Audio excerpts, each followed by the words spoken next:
After a long time चाहिँ मैले video बनाइरहेको छु हैन। आज चाहिँ हामी पढ्छौँ एनईबी को क्लास 12 को ट्रेडिसनल फाइनेन्शियल स्टेटमेन्ट, जसमा कम्पोनेन्ट रहेको छ ट्रेडिङ अकाउन्ट, त्यस्तै पिएल अकाउन्ट, अर्को रहेको छ हाम्रो पिएल प्रिपरेसन र ब्यालेन्स सिट। र यसमध्येमा चाहिँ हामी मात्रै कुरा गर्छौँ ट्रेडिङ अकाउन्ट र पिएल अकाउन्टको बारेमा है। यो भिडियोमा चाहिँ यो चाहिँ हाम्रो 5 मार्क्समा आउने गर्दछ। कि त हाम्रो ट्रेडिङ र पिएल भन्छ, कि त पिएल र पिएलए प्रिपरेसन, कि त भन्छ पिएल र पिएलए प्रिपरेसन र ब्यालेन्स सिटको स्टेटमेन्ट बना भनेर हामीलाई भनेको हुन्छ है। अनि आज चाहिँ हामी कुरा गर्छौँ ट्रेडिङ अकाउन्ट र के गर्ने भन्दाखेरि हामीले पिएल अकाउन्टको मात्रै कुरा गर्छौँ यो भिडियोमा। अब सबैभन्दा सुरुमा बुझौँ त हामीलाई ट्रेडिङ अकाउन्ट भने के हो त। अब हामी के हुन्छ भन्दाखेरि हामी ट्रान्जेक्सन त गर्छौँ नि त हैन, हामी एन्ट्री गर्छौँ, तर हामीलाई कति कुरा थाहा नै भएको हुँदैन कि ट्रेडिङ अकाउन्ट भने के हो, ट्रेडिङ अकाउन्टले के काम गर्छ हैन, ट्रेडिङ अकाउन्टको उद्देश्य के हो, बनाउनुको उद्देश्य के हो, त्यो नै हामीलाई थाहा भएको हुँदैन क्या। जसको कारणले गर्दाखेरि हामीले के गर्छौँ भन्दाखेरि आज त हामीलाई थाहा हुन्छ, तर भोलिपल्ट के हो त्यो ट्रान्जेक्सन कहाँ जान्छ भनेर हामीले बिर्सिहाल्छौँ क्या। जसको कारणले गर्दाखेरि चाहिँ आज चाहिँ हामी बेसिक कन्सेप्टदेखि जान्छौँ है। ट्रेडिङ अकाउन्ट भनेको चाहिँ फर्स्ट अफ अल हामीले बुझ्ने भनेको के भन्दाखेरि ग्रस प्रफिट और ग्रस लस क्याल्कुलेट गर्ने एउटा के भन्दाखेरि स्टेटमेन्ट हो, यानि कि एउटा फिनान्सियल स्टेटमेन्ट हो, जसले चाहिँ के गर्छ भन्दाखेरि एउटा कम्पनीको चाहिँ हैन एक्सपेन्सेस मतलब उत्पादन गर्दाखेरि यानि कि कुनै पनि वस्तु प्रोडक्सन गर्दाखेरि लाग्ने खर्च र हामीले बेच्दाखेरि जुन आम्दानी हुन्छ त्यसको डिफरेन्सेस पत्ता लगाउने काम नै के हो भन्दाखेरि ट्रेडिङ अकाउन्टको काम हो। यानि कि के हो भन्दाखेरि यो चाहिँ यसको मेन अब्जेक्टिभ्स भनेको चाहिँ के हो भन्दाखेरि helps to ascertain or calculate gross profit and gross loss at the end of year in a business हो। अब यसको फर इक्जाम्पल के हुन सक्छ भन्दाखेरि जस्तै पर्चेज भयो नि त।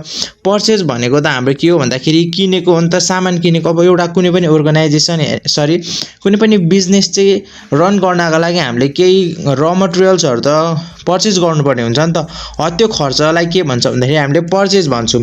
आउटवर्ड भनेको कस्तो भन्दाखेरि मतलब पर्चेज रिटर्न। अब के हुन्छ भन्दाखेरि हामी हैन सामान त पर्चेज गर्छौँ नि त, त्यो सामान पर्चेज गरेपछि हामीलाई कुनै त नराम्रो लाग्छ नि त त्यो सामानहरू पनि। त्यो सबै सामानहरू हामीलाई राम्रो लाग्छ यानि कि क्वालिटेटिभ छ भन्ने नै हुँदैन नि त। जसको कारणले गर्दा हामीले त्यो गुड्स चाहिँ के गर्छौँ भन्दाखेरि रिटर्न गर्छौँ भने त्यो हुन्छ हाम्रो पर्चेज रिटर्न हुन्छ है। अनि अर्को भनेको हाम्रो डिरेक्ट एक्सपेन्सेस भयो। डिरेक्ट एक्सपेन्सेस भनेको चाहिँ कस्तो भन्दाखेरि हाम्रो चाहिँ त्यो वस्तु उत्पादन गर्नका लागि यानि कि हामीले कुनै एउटा प्रोडक्ट चाउचाउ नै प्रोडक्ट गऱ्यौँ नि त। चाउचाउ प्रोडक्ट गर्नको लागि के चाहियो, मैदा चाहियो होला हैन। अब वेजेस दिनु पर्यो हैन, लेबर हुन्छ नि त, लेबरलाई वेजेस दिनु पर्यो।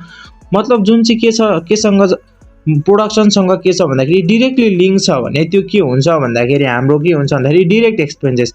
फर इक्जाम्पलको लागि आयो हाम्रो क्यारेज इनवर्ड। क्यारेज इनवर्ड भनेको चाहिँ ट्रान्सपोर्टेसन कस्ट भनेर बुझिन्छ है। मतलब कस्तो भन्दाखेरि अब हामीले सामान के गर्यो भन्दाखेरि ल्याउँदा वा बेच्नु लाँदाखेरि पनि ट्रान्सपोर्टेसन कस्ट लाग्छ नि त।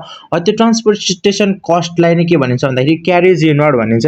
अनि वेजेस भनेको त्यही हो, लेबरलाई दिने ज्याला यानि कि लेबरलाई दिने एउटा रकम नै के हो भन्दाखेरि वेजेस हो। अर्को भनेको फ्रिज्ड अन पर्चेज यानि कि एक्सपोर्ट र इम्पोर्ट गर्दाखेरि लाग्ने खर्चलाई नै फ्रिज्ड अन पर्चेज भन्छ।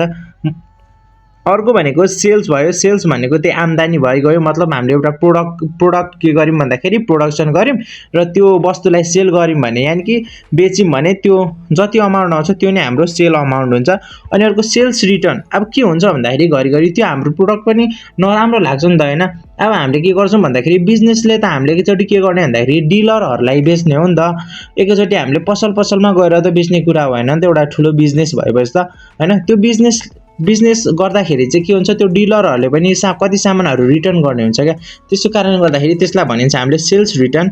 अनि अर्को भनेको चाहिँ क्लोजिङ स्टक भयो नि त। क्लोजिङ स्टक भनेको चाहिँ कस्तो भन्दाखेरि हामीले प्रोडक्सन गरिरहेको थियौँ तर के भयो भन्दाखेरि 2000 अहिलेको रिसेन्ट सिनेरियोमा हेऱ्यो भने 2082 अहिले चलिरहेको छ नि त। 81 मा जति पनि सामानहरू उब्रेको छ नि, उब्रेको सामान यानि कि उब्रेको जति पनि प्रोडक्ट छ प्रोडक्टको टोटल अमाउन्टलाई नै भनिन्छ हामीले के भन्दाखेरि क्लोजिङ स्टक भनेर भनिन्छ है। अब इक्जाममा त आउला नि त हैन। Trading what is trading account भन्नु भने के लेख्ने त भन्दाखेरि trading account is a component of financial statement that helps to ascertain or calculate gross profit and gross loss at the end of year in a business. मतलब कि एउटा बिजनेसको चाहिँ अन्तिम यानि कि वर्षको अन्तिममा चाहिँ ग्रस प्रॉफिट र ग्रस निकालिने एउटा फाइनेन्शियल स्टेटमेन्टलाई नै के भनिन्छ भन्दाखेरि ट्रेडिङ अकाउन्ट भनेर भनिन्छ। यो चाहिँ नेपालीबाट भयो है। इङ्ग्लिसबाट भनेको यही भइगयो हैन।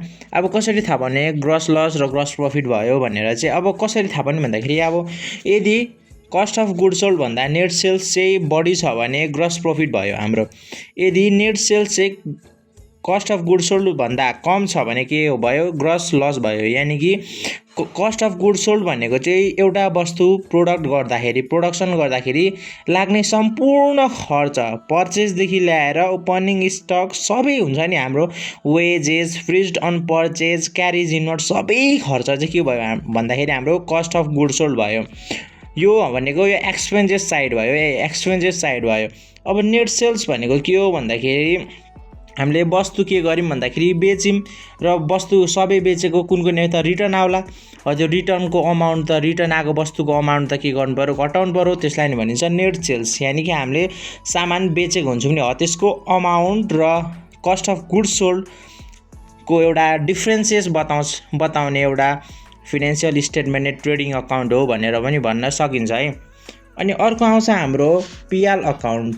पिएल अकाउन्ट भनेको चाहिँ के हो भन्दाखेरि net profit or net loss calculate. मतलब नेट प्रॉफिट र नेट लस क्याल्कुलेट गर्ने एउटा फाइनेन्शियल स्टेटमेन्टको एउटा कम्पोनेन्ट हो। त्यसलाई नै भनिन्छ पिएल अकाउन्ट। मतलब कि एउटा बिजनेस अर्गनाइजेसन रन गर्नका लागि इन्कम पनि चाहियो एउटा एक्सपेन्सेस पनि चाहियो। जुन चाहिँ के हुन्छ भन्दाखेरि प्रोडक्टसँग इन्डाइरेक्टली लिङ्क हुन्छ भने त्यो इन्कम एक्सपेन्सेस रेकर्ड गर्ने ट्रान्जेक्सन रेकर्ड गर्ने फाइनेन्शियल स्टेटमेन्टलाई भनिन्छ हाम्रो पिएल अकाउन्ट। अब मतलब पिएल अकाउन्टको मेन उद्देश्य भनेको के हो भन्दाखेरि एउटा बिजनेसको ओभरअल पर्फर्मेन्स के गर्ने भन्दाखेरि रिभिल गर्ने यानि कि सो गर्ने यानि कि देखाउने काम नै के हो भन्दाखेरि पिएल अकाउन्टको मेन उद्देश्य हो। अब फर इक्जाम्पलको लागि के लिन सकिन्छ भन्दाखेरि पिएल अकाउन्टमा जस्तै कि अब हाम्रो स्यालेरी भयो rent depreciation interest advertisement commission gross profit gross loss. यानि कि यो ग्रस प्रॉफिट र ग्रस लस त हामीले ट्रेडिङ अकाउन्टबाट ल्याएको। अब स्यालेरी भनेको हामीले सजिलो भाषामा बुझ्ने भनेको त्यो हाम्रो अब एउटा इम्प्लोइज हुन्छ जस्तै हाम्रो मदर फादर सिस्टर ब्रदरहरू रिलेटिभ्सहरू के हुनुहुन्छ इम्प्लोइ हुनुहुन्छ नि त जब गर्नुहुन्छ नि त जब गरेपछि उहाँहरूले पाउनुहुने जुन स्यालेरी हुन्छ नि त त्यो के हो भयो भन्दाखेरि एउटा बिजनेस अर्गनाइजेसनको लागि एउटा एक्सपेन्सेस भयो नि त।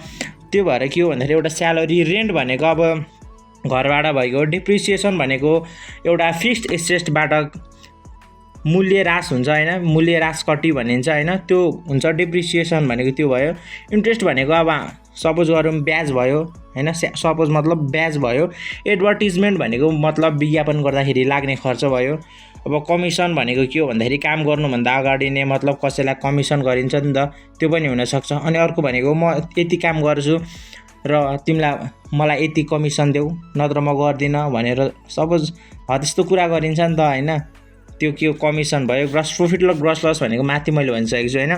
अनि अब इक्जाममा आयो भने के लेख्ने त मतलब पिएल अकाउन्ट भनेको के हो भनेर आयो भने it means what is PL account definition of PL account भन्नुहुन्छ के लेख्ने भन्दाखेरि component of financial statement that ascertain the net profit or net loss of a business during accounting period. मतलब एउटा अकाउन्टिङ पिरियडमा एउटा बिजनेसले प्राप्त गरेको वस्तु बेचेर किनेर र त्यसपछि इन्डाइरेक्ट एक्सपेन्सेस र इन्डाइरेक्ट इन्कम सहित राखेर एउटा बनाएको फाइनेन्शियल स्टेटमेन्टलाई नै भनिन्छ हामीले पिएल अकाउन्ट। अब कन्फ्युज हुन्छ नि त अकाउन्टिङ पिरियड भनेको के हो त मतलब अकाउन्टिङ पिरियड भनेको के हो बुझ्नु पर्यो भन्दाखेरि हामीले फिस्कल इयर भनेर बुझ्नु पर्यो। मतलब अब नेपालको फिस्कल इयर भनेको के हो अब 2082 को कुरा हुँदै हो अनि 2083 मा एन्ड हुन्छ है त्यो फिस्कल इयर चाहिँ। मतलब साउन 1 गतेदेखि